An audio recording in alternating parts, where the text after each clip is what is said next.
County Cullen was born in Louisville, Kentucky, with the name County Leroy Porter, but was then raised in New York City by his grandmother until she died in 1918, when he was adopted by Reverend Cullen and his wife.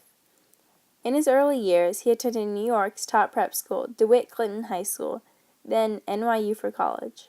During this time, he won many literary prizes and published his first volume of poems, Color, the year he graduated from NYU.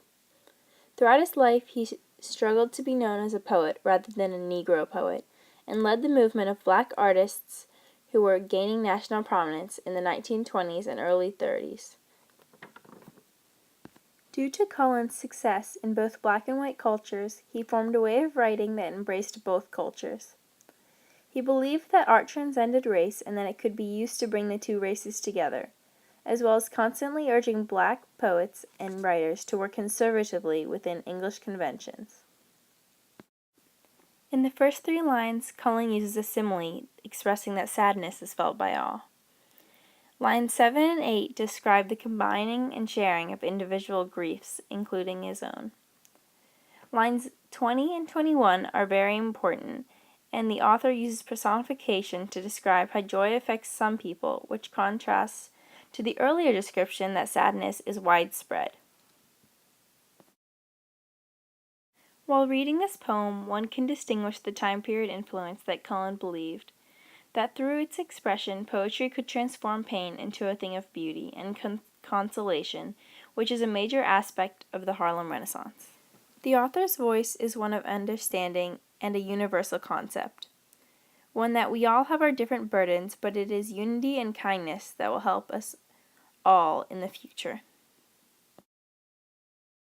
The poems, Any Human to Another and Simon the Cyrenian Speaks, are prime examples of works from the Harlem Renaissance. Simon the Cyrenian Speaks is expressed in 4 segments, the first being confusion and the last pride.